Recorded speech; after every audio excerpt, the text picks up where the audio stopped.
Assalamualaikum warahmatullahi wabarakatuh. Alhamdulillah, syukurillah, masih diberikan oleh Allah subhanahu wa ta'ala kemudahan, umur, sihat walafiat. Mudah-mudahan kita termasuk yang panjang usianya, baik pula amalannya. Itu jamaah sekalian dimuliakan Allah subhanahu wa ta'ala. Memperhatikan Al-Quran itu sangat kemuliaannya buat kita. Semakin banyak perhatikan Al-Quran, semakin manfaatnya buat kita. Contoh, ayat Al-Kursi, satu ayat. Rasulullah SAW bersabda, "Man qara'a ayat Al-Kursi dubura kulli salatin laysa bainahu wa bainal jannati illa an yamut." Barang siapa yang membaca ayat Al-Kursi setiap habis salat fardu, tidak ada sesuatu yang mampu menghalanginya masuk surga. Ayat Al-Kursi ini satu ayat menjaminkan kita masuk surga. Kalau satu ayat menjaminkan kita masuk surga, gimana suratul Baqarah seluruhnya? Gimana lagi 30 juz Al-Quran? Kata Siti Aisyah radhiyallahu anha, jumlah tingkatan dalam surga Allah sesuai jumlah ayat Al-Quran. Oleh karena itu tidak ada yang lebih tinggi di dalam surga Allah daripada Ahlul Quran. Karena nanti Ahlul Quran ketika masuk surga, Allah suruh baca dan naik. Baca sebagaimana kamu baca di dunia, dan naik posisimu dan darjatmu di dalam surga. Baca naik terus, baca naik sampai bersama Nabi Muhammad di darjat yang tertinggi di dalam surga Allah. Ini semua berkat Al-Quran. Belum lagi syafaat Al-Quran, belum lagi anak penghafal Al-Quran menghadiahkan 2 mahkota untuk kedua orang tuanya, belum lagi setiap satu huruf dapat 10 kebaikan, belum lagi Al-Quran akan menemani kita saat sakratul maut, belum lagi Al-Quran akan temani kita saat menghadapi mungkar nakir di dalam kubur, belum lagi saat dibangkitkan oleh Allah akan bersama Al-Quran sama kita, belum lagi saat dihisab Al-Quran akan menemani kita, belum lagi saat kita berjalan di atas sirat Al-Quran masih berkenan menemani kita sampai ke pintu surga. Bahkan ketika masuk surga, Al-Quran tidak akan tinggalkan kita, masih terus masuk bersama kita di dalam surga sampai naik derajat yang tinggi di dalam surga Allah subhanahu wa ta'ala. Kewajiban kita cuma satu, coba berapa panjang balasan Al-Quran sampai ke surga, tapi diminta cuma satu, berkenan menjadikan Al-Quran teman kita di dunia. Temanilah Al-Quran, akan Al-Quran berkenan temani kita sepanjang hayat, bahkan sepanjang perjalanan kita menuju surga. Itu kemuliaan Al-Quran. Cukup ada seorang ulama dari At-Tabi'in bernama Abdullah As-Sulami, Abu Abdurrahman Abdullah As-Sulami, Abdullah bin Habib As-Sulami. Ditanya, beliau 70 tahun mengajar Al-Quran. Ditanya, wahai imam, apa yang membuat kamu sabar sampai 70 tahun mengajar Al-Quran? Kata beliau, yang membuat aku sabar dan minat menjaga keistiqomahan, bersabda Rasulullah sallallahu alaihi wasallam, khairukum man ta'allama al-Qur'ana wa 'allamah, sebaik-baik manusia yang mempelajari Al-Quran dan mengajarnya. Itulah ingin saya menjadi orang yang baik bagi manusia, sebagaimana bersabda Rasul, itulah yang membuat saya sabar dalam mempelajari dan mengajar Al-Quran. Siapa yang tidak mau jadi manusia yang terbaik menurut Rasulullah sallallahu alaihi wasallam? Itulah bersama Al-Quran.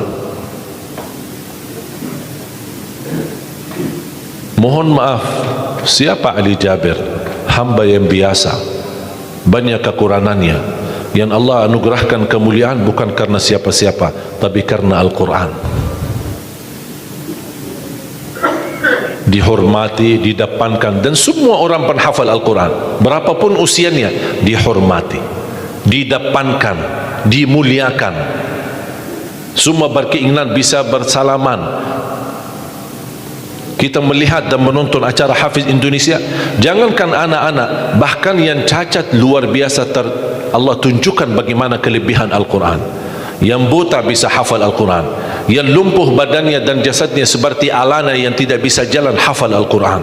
Naja yang luar biasa dahsyat, otaknya terganggu tapi bisa hafal Al-Quran. Dia tidak bisa baca, kasih Al-Quran suruh baca, dia tidak bisa baca, tapi ditanya tes hafalannya, hafal. Berapa ayatnya? Hafal. Nomor berapa? Hafal. Kanan kiri hafal, atas bawah hafal. Allah menunjukkan kepada kita, Allah tidak akan melepaskan Al-Quran menjadi jaminan ditolong. Inna nahnu nazzalna dzikra wa inna lahu lahafizun. Kami telah menurunkan Al-Quran dan kami akan menjaganya. Di antara terjaga Al-Quran secara fisik, terjaga Al-Quran secara tulisan, terjaga Al-Quran secara suara, dan terjaga ahlul Quran, para penghafal Al-Quran. Oleh kerana itu jamaah sekalian, selalu saya mendorong masyarakat, kalau kaum muslimin muslimat di Indonesia merasa dirinya gagal menjadi penghafal Al-Quran, jangan putus asa. Tetap masih anda bisa menjadi ahlul Quran. Ayo kita lipatkan diri kita melalui yang jadi saham atau saksi baik bagi kita di hadapan Allah, melalui infak kita, sedekah kita, zakat kita, wakaf kita, apa saja, supaya kita datang di hadapan Allah. Ya Allah, mohon maaf, saya belum bisa hafal Al-Quran, tapi hartaku menjadi saksi untuk membantu dan menolong Al-Quran dan binaan Al-Quran. InsyaAllah termasuk ahlul Quran dan mendapatkan syafaatnya Al-Quran di hari kiamat, dan amalan itu menjadi sedekah jariah yang menalirkan pahalanya sampai hari kiamat. Semua harus bisa berjuang. Tidak boleh ada orang berkata saya tidak bisa. Tidak bisa hafal, insyaAllah anakmu bisa hafal. Kalau anakmu belum bisa hafal, insyaAllah cucumu bisa hafal.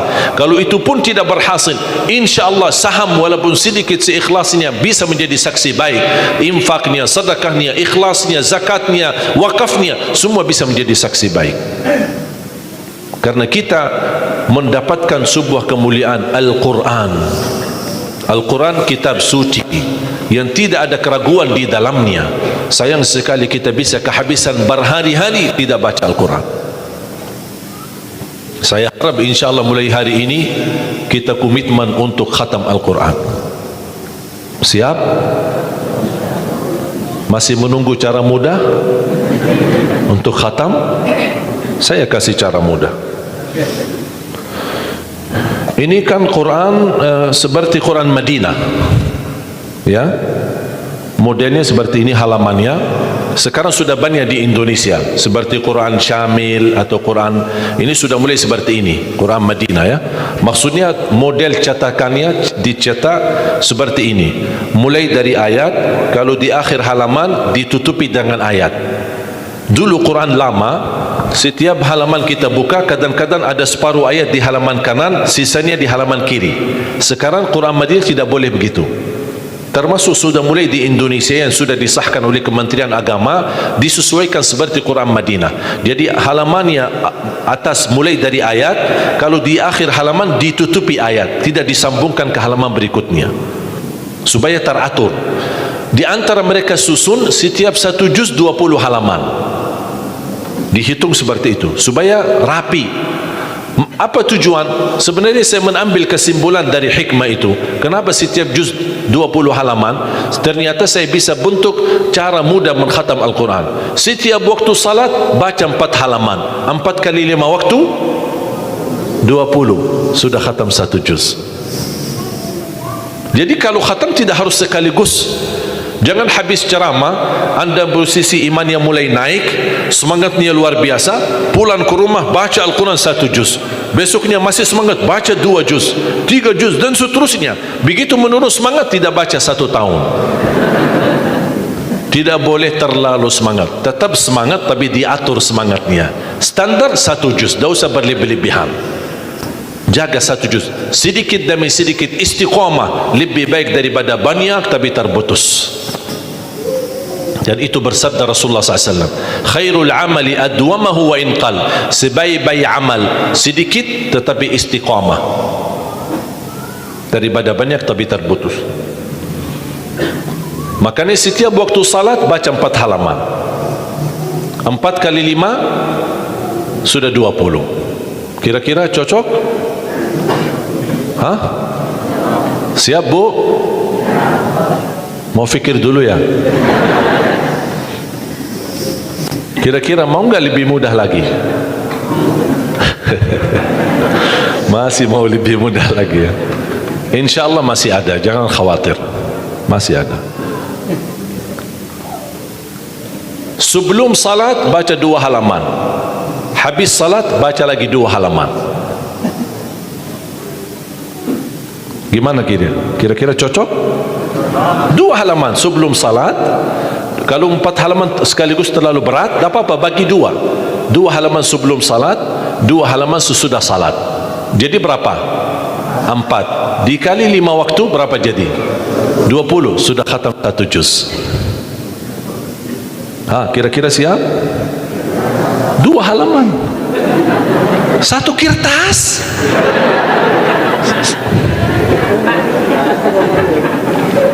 Satu lembar ya. 1 kertas.